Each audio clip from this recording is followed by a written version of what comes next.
Now, you'll never be able to create club head speed with driver until you avoid these three main mistakes. And in this video, I'm going to fix each one of these with a great drill for you. So as soon as you improve these, you're not only going to be hitting the ball further for better club head speed, but you're also going to be hitting it a lot straighter from implementing these fixes. So the first reason of why you'll never be able to create good club head speed until you fix this, the first mistake, and that is your club face is way too open. So this has nothing to do with the physical capability of your body. This is purely club positional.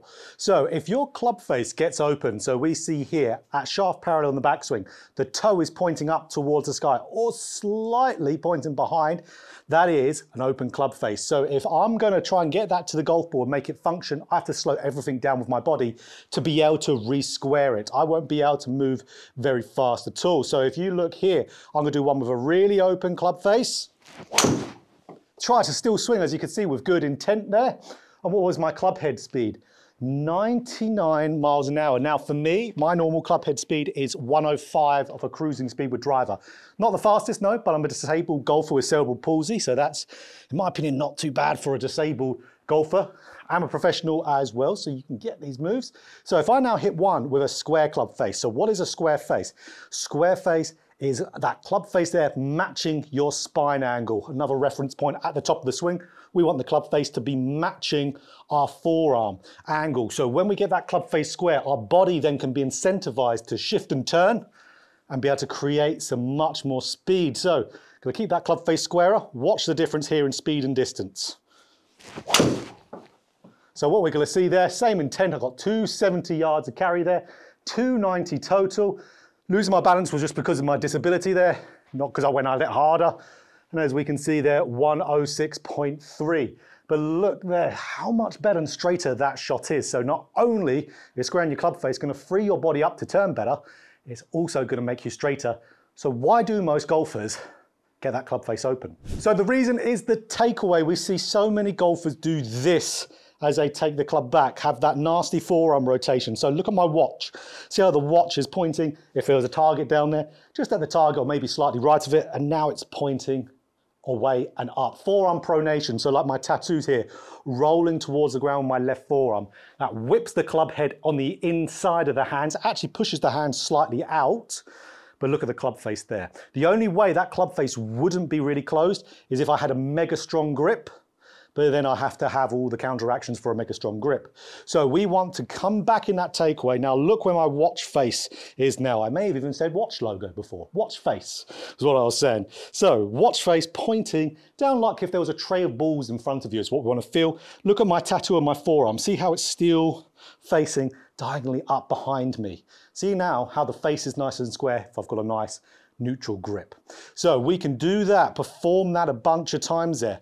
But even better, if we go and grab something like an alignment stick, so just grabbing one out of my golf bag, and then what we do as a great drill fix, get the alignment stick, put it up the left-hand side of the club, get the stick touching your side and slide that stick down your side there. Slide that stick down and you're going to see that's going to keep you in that nice forearm position, and look at the club face, lovely and square. If you roll, it detaches from your side straight away. So make sure your grip is nice and neutral. That's an easy one. 2.5 knuckles in that left hand, right hand, line between thumb and the meat of the hand, pointing towards right armpit area. Get some reps in sliding that stick drill down. Replicate the feel then, and that's going to not only free you up to get some more club head speed, but also hit the ball a lot straighter. So the second massive mistake that I see you making to not create club head speed is you're not getting the pressure into your left side early enough. So this is something we see the best players in the world do really exaggerated. The best players in the world start to get their pressure from their backswing to downswing in their lower body into their left leg going right around from left arm parallel up to the top of the swing. That's when they start to shift their pressure into the lead side before they've even completed the backswing. That really creates that real good pressure, that loading of the vertical force into the ground, so it can really load some force and spike up through the golf ball at a really good rate to create a tremendous amount of club head speed. Also starts your sequencing of rotation earlier. If we get that left side and really get into that pressure into the ground, we see John Rahm even with his short swing do this really well. So we're not even completed the top of the swing. Pressure starts to go into the left leg. That starts to unwind my hips. So my hips start to clear before I've even finished the top of my backswing.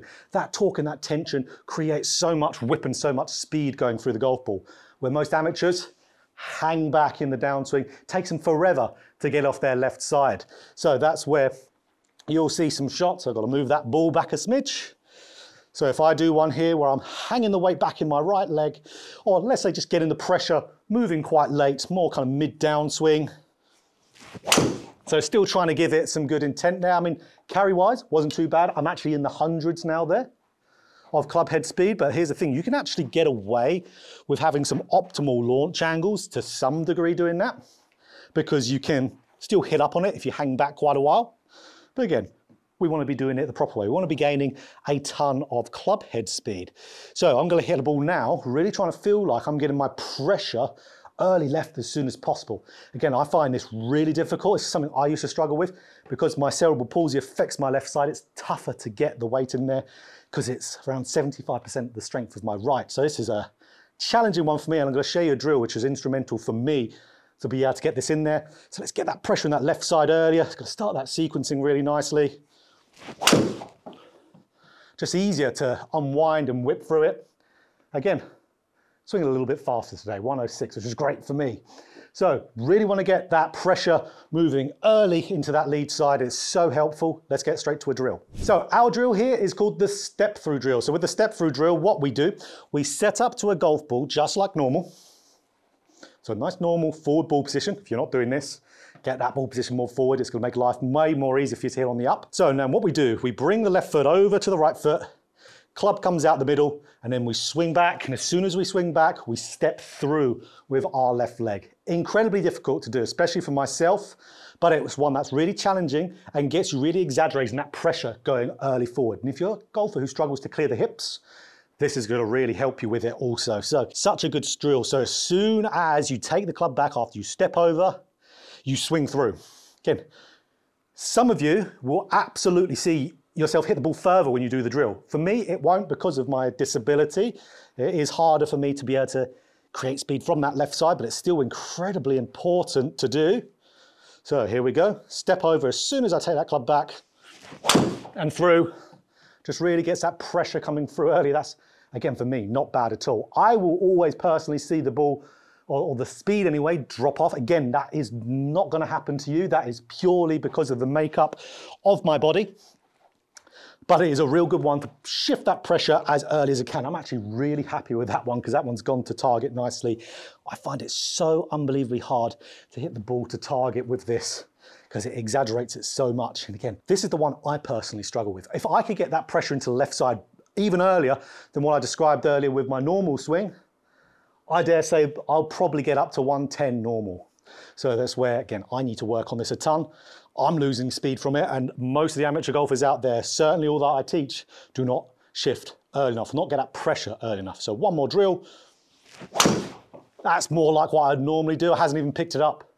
That's a relief because that was right out the neck. So get doing that step through drill to get your pressure earlier. We see all the best players in the world do it. Such an important thing to be able to create speed. Now the third reason and the third mistake you're making to not create club head speed with driver is you're not using your body rotation through the golf ball well enough. So a lot of golfers can't do this because they haven't trained body rotation properly going through the golf ball, which I'm going to show you here. Actually, 2 drills I'm going to show you for this. But also a lot of golfers, let's say if they're the first here with an open club face, you wouldn't rotate to be able to square the club face up. Rotation's very heavily reliant on your club positions. There's a lot of different variables in there. I've got plenty of videos on my channel. One from quite recently of why you can't rotate in the downswing. Give that one a watch after this. And also a course in the description, The Ultimate Guide to Rotation in the Downswing, which takes you through everything of all the root causes and fixes for each one of them with practice plans, if you want to pick that one up as well. So, but in the simple sense there, if you are not rotating the body through the golf ball, you are not going to be able to use your rotational torque to be able to create speed, which is a big speed producer in your golf swing. You will most likely have too much lateral and too much vertical to be able to create that speed. So this is a big one for being able to control the ball as well. So again, if I hit a shot here with no rotation going through the golf ball, which is, I used to be here as well, I still feel like I rotated somewhat there, but look at that ball go way out towards the right. So I really tried to slow down that rotation. I'm going to hit one more because I feel like I rotated better than what I should have done there. So if I shut that rotation off in the downswing, which is so many of you, getting to impact level and square with everything with your body, you don't want to be doing that. You want to be open to it, but we'll talk about that. So that's more like what would happen. So where the body really shuts off, arms really flip through there. I mean, what, I've just hit one way out to the right and one way out to the left. Army golf. So not only does it not create good speed, 98 miles an hour, which is absolutely, funnily enough, where I started off at years and years ago. So, and that was as I turned professional. So you can imagine how hard professional golf was for me for when I was playing full time with swinging it at 98, very difficult. So that actually is a very accurate distance of what I used to be at.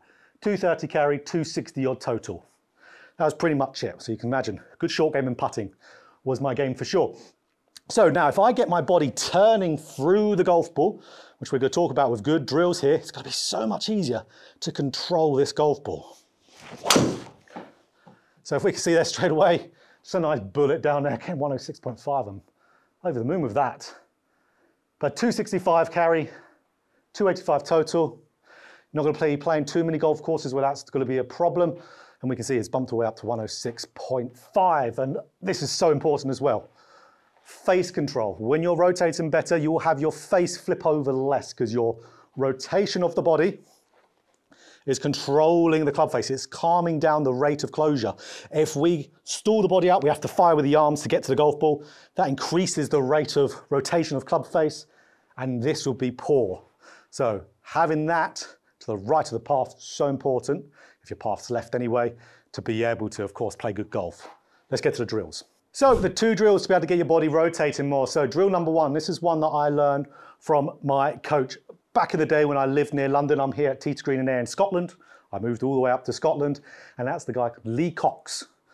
Best long drive coach in the world, coaches out of the Shire in Barnet, North London. Absolutely teaches all the top guys like Martin Borgermeyer, all those guys go to him for lessons. So incredibly knowledgeable guy. So what we used to do was try to get that body turning up more. Pressure left was one of the ones as well. But we used to do this drill a ton, and it's called the no backswing drill. So this is where John Rahm got his short swing from.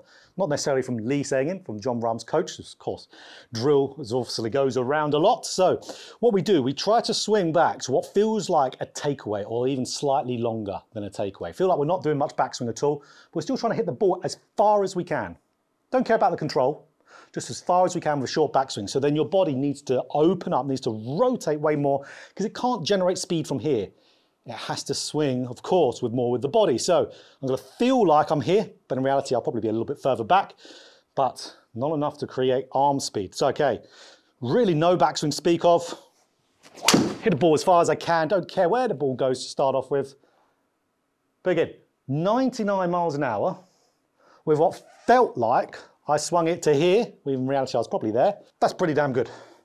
So that's where we're going to be nowhere near our club head speed doing it. But if we can really bump it up, if I can get a couple balls here and get it into the hundreds with this no backswing, I know my body had to have rotated more and more aggressively to do it. So let's give 2 more balls a go. That felt very good. Woo. 101, brilliant. So look, we could see there with that short feeling, again, you have to be very aggressive when you do this. 296. We can see 101, 102.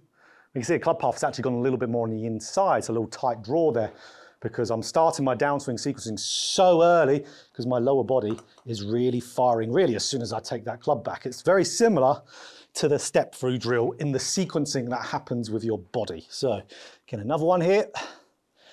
More because it's fun to do, it really is enjoyable. So at the driving range or in your own simulator or a simulator somewhere, this would be absolutely brilliant, or even just a little portable one like a PRGR would be great for this as well. So, okay, really, really short backswing, trying to hit as far as I can. A little bit off the bomb. Again, lost my balance, about over 100 miles an hour again. Tight little draw just because I hit off the toe. Oh, love that. So let's get to the other one. So, okay, the second drill for body rotation, and this is one that as soon as I stop recording here, I'm gonna have some practice time here, and this is exactly what I'm gonna do, because I struggle with this, keeping that turn going through the golf ball, and I also struggle with the pressure left. just absolutely from these videos, but it's this drill here, preset rotation drill. So this is where you rotate your hips into the maximal capacity you can rotate them to, and you get your chest open again, as rotated as you can get, and right shoulder is as down as you can get it to the right hip. And then what we do, we're in this position and we swing back and swing through. We don't need to do a full swing to start off with, but starting at that impact position, an exaggerated impact position, will get you to really whip that club through the golf ball with a lot more body rotation. Even the likes of Peter Finch, other people on YouTube, do this drill quite a lot. So it's a very popular one, but a very effective one as well. Super simple. Let's swing back and through. And it feels very lovely doing it. So again, club path slightly on the inside because the sequencing is very exaggerated yet again. 104, not bad at all. I'll be happy with that on the golf course. 253 and 280 there. So not too bad at all. Okay, so here we go, another one. So open the hips up as much as you can. Make sure the ball's still forward in your stance when you do this, guys. Don't get it out the middle. So hips open, chest open, right shoulder down. Look how that bends my right arm as well. So now we'll swing back and through, springing back into those positions. A little bit toey on that one. Speed a touch down on that one as well. But again, we're not swinging back too far. We're exaggerating the movement. One huge misconception a lot of people have about when you're making technical changes to hit the ball further is a lot of people will assume, on the most part, if you're doing a technical change that gets you the ball further, you'll hit the ball further straight away doing the drill. Not necessarily the case all the time. It can happen, but even the best long drive pros don't experience that. Because when you're learning something brand new, motor pattern you're not used to doing, your conscious brain has to be more involved to be able to do it. If your conscious brain's more involved, your muscles are going to be tighter. You can't help that. So that's where you won't be able to swing as fast as you would. You could go back to your old swing, for example, and hit the ball further. Let's say you normally swing it, again, 105, and you've done that one 103. A lot of golfers out there, they're trying to get faster, they go, oh, rotation doesn't help the speed. It's just because you're not used to doing it. Absolutely, yeah. If you get used to doing it, if you get used to turning better through the golf ball after doing tons of drills, you'll start to swing a lot faster with no effort and be able to hit the ball a lot straighter. So here we go. One more. That felt very effortless, that one. Oh, a slight pull, 105. Very nice. So, body turning, like I said, there are loads of reasons why golfers won't be turning. If you really struggle to it, there's most likely something with your golf swing, or you just haven't trained it enough. It's one of the two. Again, there's plenty of videos on my channel that dive into rotation deeper, as we're just touching it on this video, or like we said, there's a full course down in description. Or again, if you need any help with distance or any other technical things in your golf swing, we can work one-to-one on Skillist anywhere in the world. All you need to do is send in your golf swings, face-on videos and down-the-line videos, send them into the lesson option of your choice, and absolutely anywhere in the world, we can then fire up a lesson and get you improving. Loads of lesson plans, subscription options for unlimited lessons as well. It's all down there in the description. So if you enjoyed this video, click the like button. If you want more golf instruction just like this, hit the subscribe button, hit that bell button too to be notified every time I put out a video.